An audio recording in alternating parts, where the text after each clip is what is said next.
So good morning, good morning, good morning. I'm April Brown with Zelken Financial Services. I am back with my podcast, my tip, today's illuminated point. So on the podcast today, I have a really good friend of mine, one of my best friends, a former colleague that I work with at Durham with Durham Police Department, Robert Gaddy. To me, he's known as Bobby. And so we are on talking about the National Diversity Summit that the Fraternal Order of Police, better known as the FOP, will be putting on in October. And so I wanted to bring Bobby on so we could talk about that and just put that information out for those who watch my podcast. I think this is a great opportunity for you to learn something about, just the FOP and just kind of, what they're doing out here. So I'm going to turn it over to you, Bobby. Talk about yourself. Good morning. Good morning. Thank you for having me here. It's a great opportunity to present to you all what I'm very passionate about, which is our National Diversity Summit. This is the second year that we're doing this, and so it's really great. Like April said, we worked together at Durham Police Department and both retired from there. Yay! And now I'm on my second career here at my alma mater, the North Carolina Central University. Located right here in Bull City, Durham, North Carolina. You know how we do it. And just a great place to work, great chief to work for. Chief Damon Williams is our chief and just a fantastic guy. So I'm happy to do this. And like I said, the Diversity Summit, oh man, it's going to be great. And I guess we'll go a little bit deeper in that in a few minutes. All right, perfect. So I've got just 3 questions. I don't want to take up your time because he is at work, people. Unlike me, I'm still retired. My friend decided to go back to work. I'm like, why? But it's okay because it's good to know somebody who, just in case something happens and I'm on North Carolina Central University campus, I can be like, I know Captain Gaddy. So very first question I want to ask is, I know that it's focusing on diversity, but with that said, what is the main focus of the conference in terms of what do you expect to kind of get out of it this year? Or what's your intent?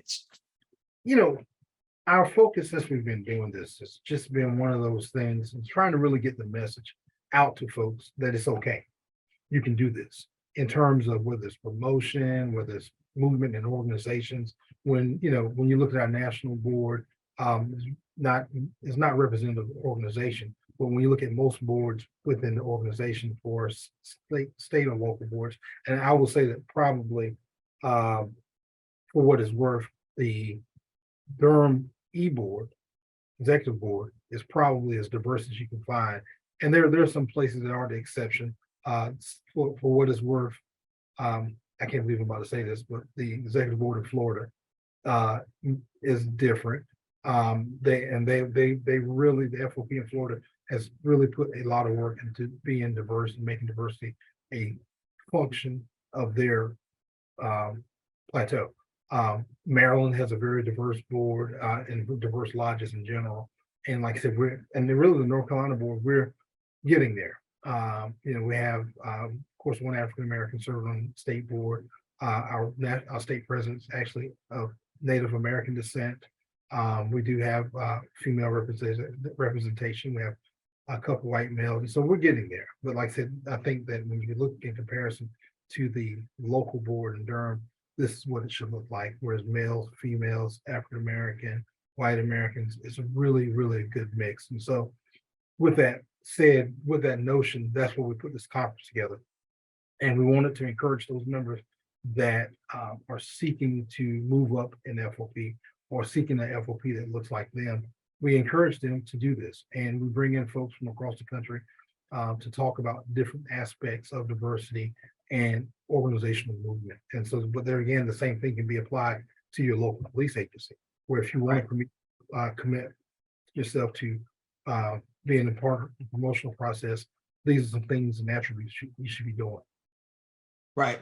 Well, I mean, and one final point that I'm sorry, I just thought about the other side too is interacting with people outside of your comfort zone, outside of your own circle. And so that's a huge part of this with some of the classes that we're doing. Okay. Because when you think about diversity, the meaning is very broad in it and of itself. I had a conversation with a lady that I've been working with, and she said that she had hired a woman, and they'd had a conversation about diversity. And in the conversation, she's like, this is what it is to me. And, just kind of, left it at that. And probably a couple of months later, they're having a conversation. She's like, well, I don't really feel comfortable about the LGBTQ folks. I'm working with them. And she goes, wait, what? She was like, I said that diversity was that's something that's very important to me. And she said, well, yeah, I just thought that you were talking about race. And so when people think about diversity, they think about maybe one thing when it's a very broad spectrum of things. So it's just not that one sliver. There are other things that encompasses or under the umbrella of diversity. And so it's good to hear that, that is an important topic. That's something that needs to be talked about because, right now where we at, with some of the things that have been happening on the national scene, it's important for us to be thinking about that. One of the things that we focused on or try to focus on during this conference, and we looked at it depends on, I think some of it could be territorial, but when you look at the four major groups that are represented in any organization, African Americans, Latino Americans, LGBTQ plus Americans, and women. And so that has been a big focus on the last conference, and there's gonna be a big focus on this conference again, and just giving it to you in a different perspective. And so I think that when you look at that and you look at people that are underrepresented in any organization at even the executive levels, those are your four major groups. And that's not to take anybody away from anyone else, because then there's another subgroup you think about. There's Americans with disabilities. There's other types of diverse elderly folks or older folks. There's diversity, like you said, goes in so many different directions. And of course, I can't give it all in one conference, but I wanted to focus on those main four groups because I think that's when you look at a group and break it down, that's going to be your breakup for the most part. Right. And don't forget about your Asian Americans, because Yes. they're there too. Yes. So, all right. Watching Yeah, we don't want to forget about it. And then you've got, like I said, there's so many different groups that you can add into this. And so when you're talking about, that's why I think I remember hearing the term people of color, and I was like, what?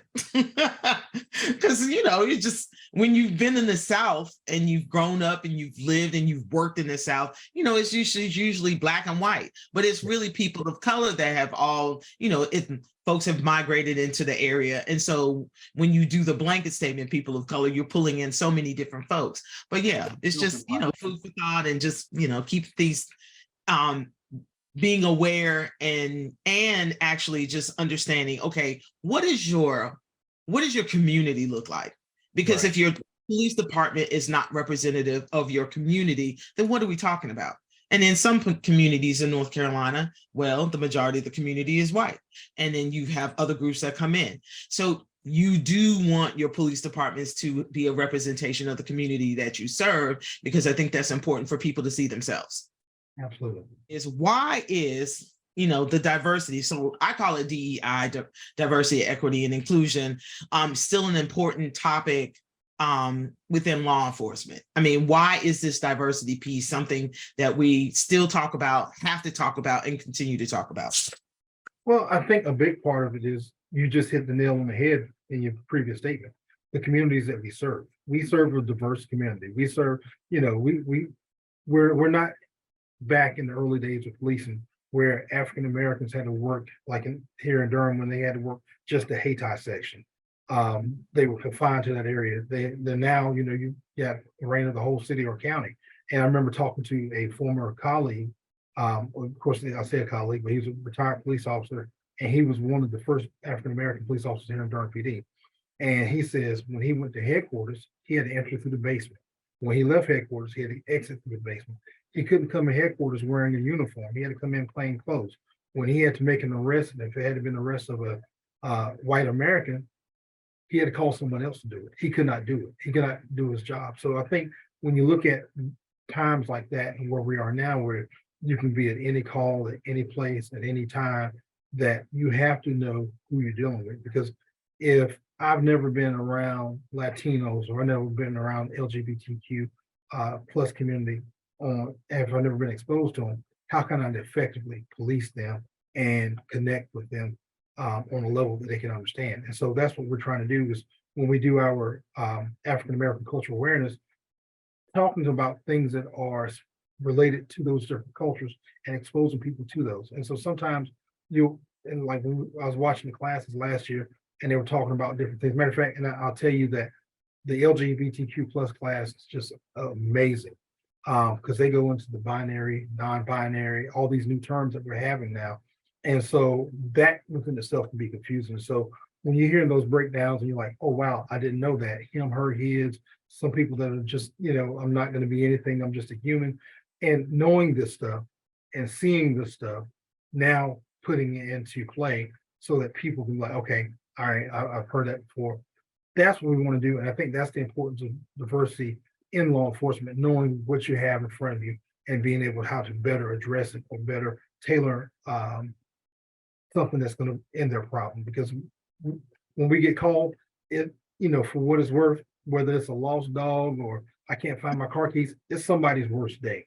And I got to be able to connect to them. And so what I would say too, even being here on campus has helped me out a bunch, because I graduated from North Carolina Central, but the culture was totally different then. It's Right. night.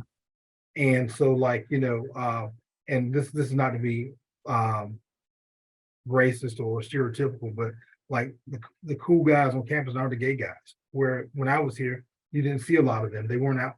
They weren't out with it. They were closed behind doors. You see one or two, but you didn't see them in the numbers you have now. Same thing with the females. And so to see this now and see the change as an old school police officer, I got to be able to adapt to that and not apply my old school thinking and ways to that. Right. It reminds me of an experience I had. I was at the time the captain over community service division. And so I was out with our LGBTQ officer, Mr. Charles. Thank Brown. So and we went to Starbucks to get coffee, as a matter of fact, and to drop off something because we were doing something with Starbucks. And what ended up happening was the cashier, I said, I'm sorry, honey, listen, what are your pronouns? So I know, not to call you, because what was presented to me was one thing, but when I asked what the pronoun was, they were like, oh my God, I am she and her. And I said, okay, great. So listen, honey, the girl, let me tell you. And then I went on to say what I was going to say. And we leave and he goes, oh my God, Captain. First, they were so shocked that you asked them that. And I said, well, I could tell by the response. It was like, oh my, wait, what? And then they said, and he said, and the fact that you responded and you talked to them in the pronoun that they wanted to be talked to, which was appreciative. And I'm going to give you something extra. And I was like, you don't have to give me nothing extra, honey. That's just, And it was the exchange was really cool. And I was like, well, I'm old school. I know how to adapt and make the switch and do what needs to be done, because I want to be respectful of people and where they're at. And, my motto has always been, if you like it, I motherfucking love it. And I mean that.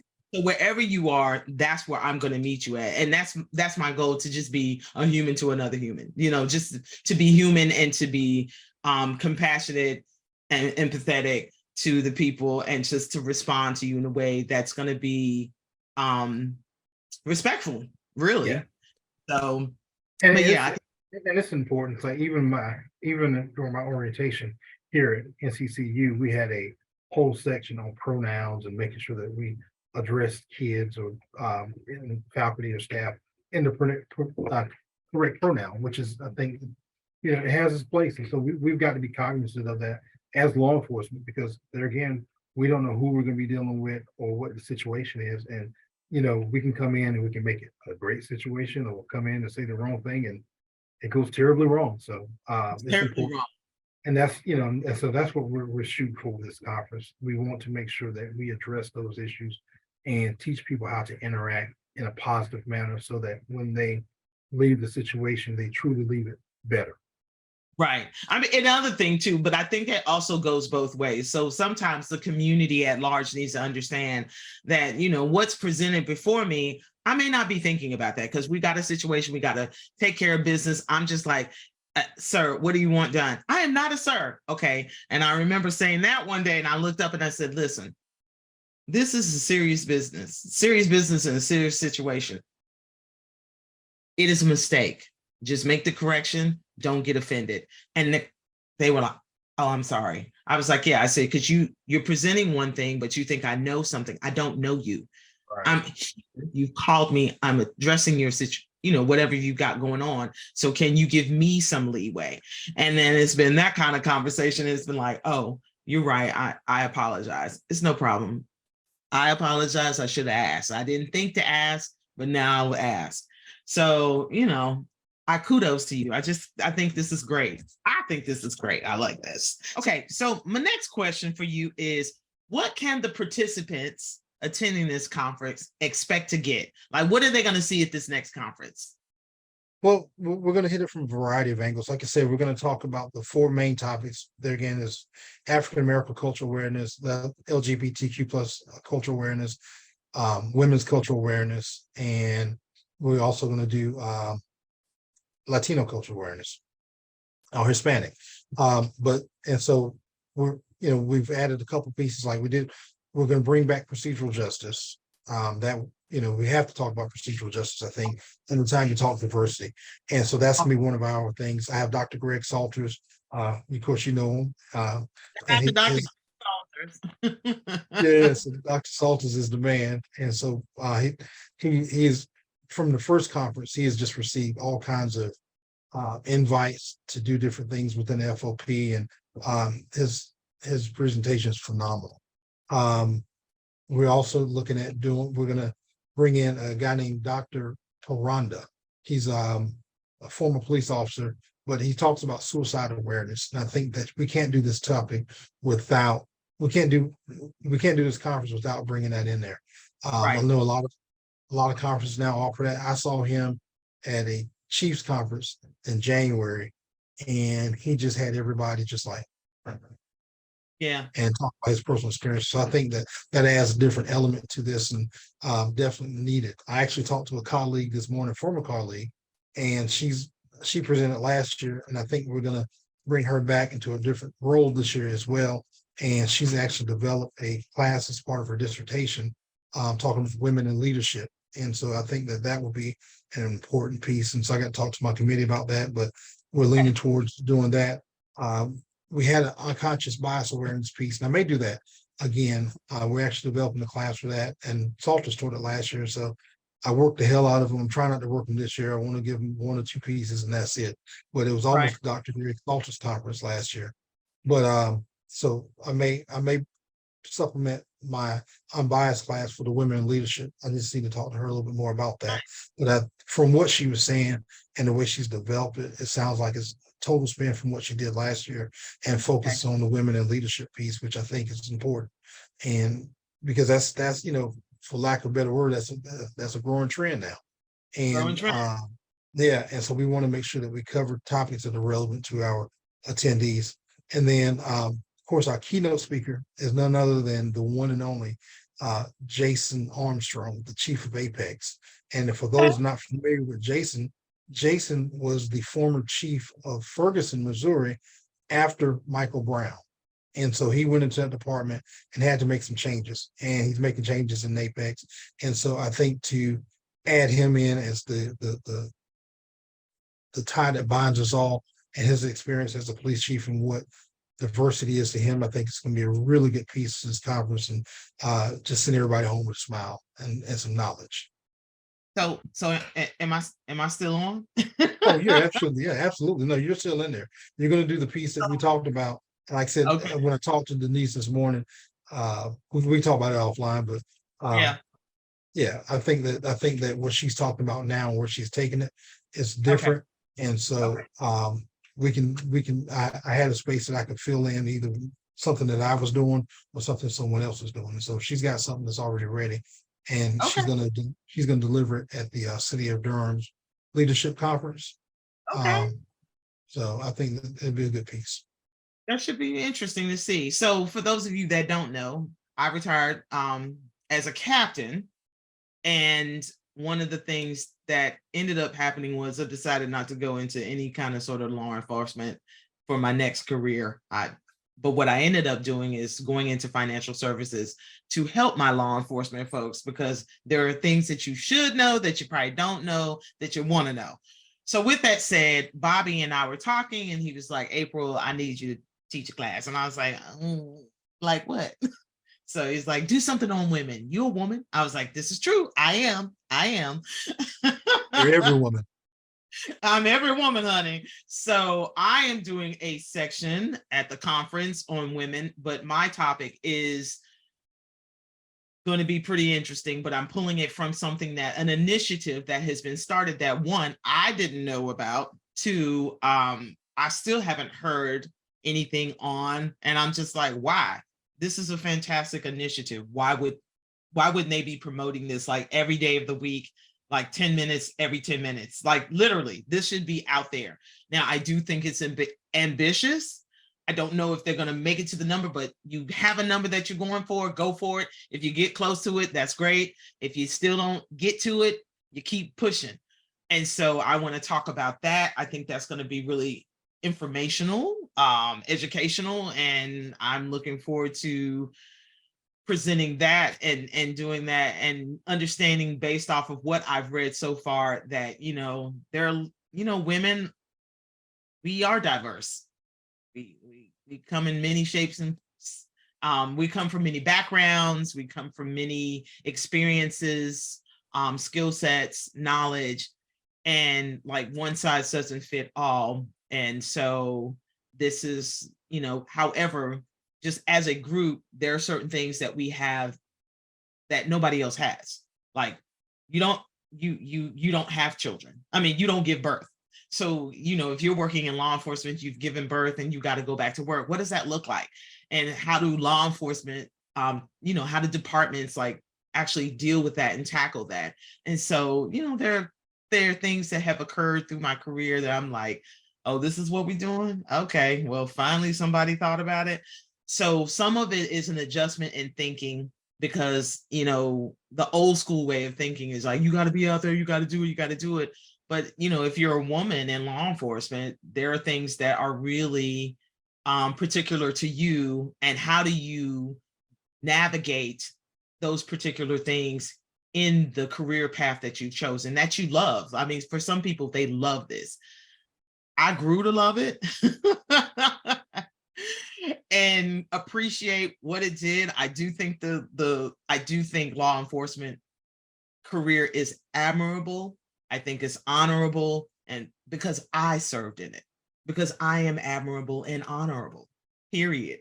And so for those, for those folks that like 10% that, things get focused on, and that it exacerbates, the relationships that we've been building and attempting to build in communities, that get, one mistake, it knocks it all down. And I remember telling somebody, law enforcement always gets, we just get a bad rap sometimes. I'm not saying that, our history has not been that great. It's been slow to change, but it has been changing.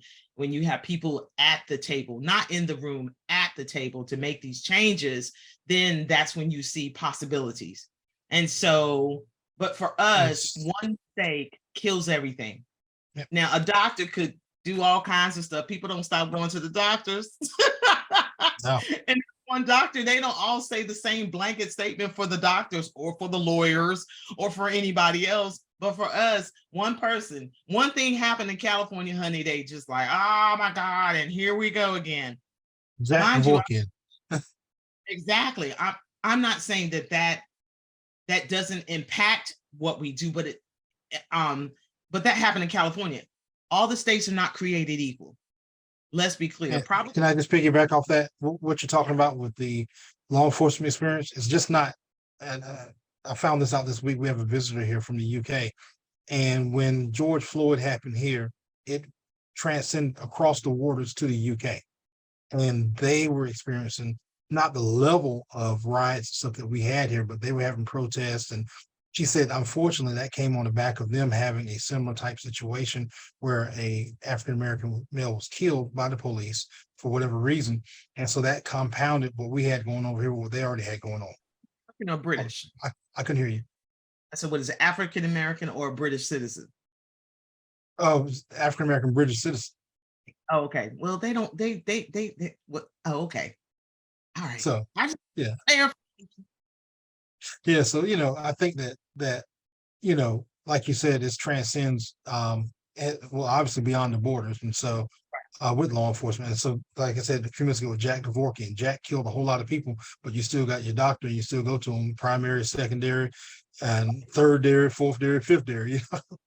You stop going. Yeah. So you're just you like, always gonna get a second opinion, Always gonna get a second opinion. And so with our particular career, like this particular in it, we've got a lot of, I'm not saying that we don't have work. I mean, let's be clear, we have work to do. And so, however, in doing that work, are you genuine and is it important to you? And that's the key. And so when you're talking about this National Summit Diversity, your National Diversity Summit, is diversity an important thing, not issue? And it's not a thing and it's not an issue. Is it important? Is diversity in and of itself important to your organization? Because if you're just doing it because you're told you have to do it, or you're being or you've got, what is it, when the Justice Department comes in, oh God, it just slipped my mind. I know you're talking about. Yeah. Everybody's like, what the hell? What we know what they're talking. They know what they're talking about. We don't. But so exactly. So when that happens, or or somebody's asking a question, and they're like, okay, well, we're just going to do something. I don't want you to just do something, because when you just do something, that is probably ineffective as hell. You've got to really be effective in terms of making real change. But in order to make real change, you've got to have people who don't look like you at the daggone table. Yeah. And I will say this. So one of the things that I looked at when I was national president, appointed me to my role as national diversity chairman, and nothing against my predecessor at all. I think he did what he did with this committee from where he saw as important. From my perspective as a member, from my perspective as a member of the organization, as a non-committee member, I wanted my committee to be different. He did a lot of surveys, which is great. That gets you a lot of data, but what happens to that data once you get it? What do you do with it? What changes have you made? And so when I went to President Yost, I said, hey, President Pat, I call him Pat. What do you want from this committee? He said, you tell me what you want. He said, this is your committee. I need to see some effective measures. And so I got with my committee and I said, guys, I said, you know what? I said, years ago, they started doing Leadership Matters in FOP. And that conference probably started off about 200 people. Now it's over 700 people with a waiting list. I said, that's what we need to do. We need to do some type of conference, but also make it substance where people are getting something from it and they're taking it back with them. And so that's where this idea came. And like I said, the results that we want to see are people running for national president or these national offices, or even your local offices that looks like the organization, that looks like the police organization that represents, it looks like the FOP, that looks like the culture that you're part of. You want to see that. And so I think that's where we took this and ran with. But the other side is we also have some other things that we're looking at developing outside of this as a national training model for the FOP. We're doing, making sure that the FOP down the road is recognizing diversity, whether there's some type of an award or recognition, national recognition for lodges or states that achieve certain levels of diversity. We're we're not stopping here. And so I Right. think this is just the first of many stops that's coming. But we want to get this down pat, and so this runs by itself. Where right now we're doing it in Charlotte. Let's say somebody out in Pasadena, California wants to do it. We could take it to Pasadena. It works in Right. Pasadena. If we want to go to Des Moines, Iowa, guess what? It's going to work there. Any of our lodges across the nation, we want this unit, this model to work. And the other side is work, but also tailor it to where you're from. Because Right. what works in Charlotte, North Carolina, it's a whole different world in Salt Lake City, Utah. Right. Very And much so, yeah. And so, but there again, you have the baseline for it. And so that's what we're trying to achieve with this. And we did a phenomenal job. Our goal the first year, our first conference was to have 125 participants. Well, we didn't get to 125, but we got like 85 to 90. Okay. That's a win. That's a win. It was more than me and the instructors, so that's a win. And so, this year we're looking at 225. We're gonna set our goals high, and we get them, great. If we get close to them, great. If we get one person, I'm happy with that, because that's one person that's gonna be affected and do some change and help do some changes throughout the organization. Okay. Very cool.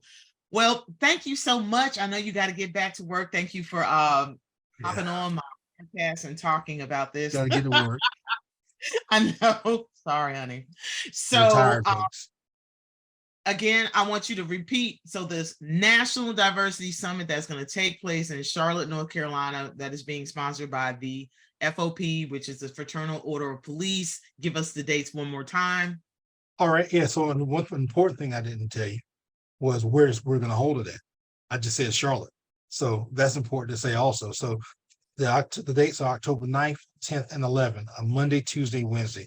And I would tell you the secret we did it that way, because if you go to class on a Monday, Tuesday, Wednesday, you'll probably get time off to go excused from work. Been the police a while. So That's right. I'm at your time you get to travel. Yeah, I remember those days. So like I said, it's gonna be October 8th, October 9th, 10th, and 11th in Charlotte. We're gonna do it downtown at the Fairfield Inn, Uptown Charlotte, located right there at 201 McDowell Street. The registration is $250 per person, and right now we're doing it for law enforcement only. So you really have to be a law enforcement officer or affiliated with a law enforcement agency. We opened it up outside the FOP. The registration is $250 per person, but it's 3 days. We're gonna have a night at the Charlotte Lodge. We're working on a second night at the Harvey Gantt Center, and we're doing just a variety of things to over the whole time you're there. So it's gonna be a good time. Sounds good. I can't wait. I'm excited. So, all right. Well, thank you so much, Captain Gaddy. I appreciate you making the appearance. So I'm April Brown with Zelken Financial Services, LLC. Thank you for watching and have a good day. Thank you for having me. Have a wonderful day.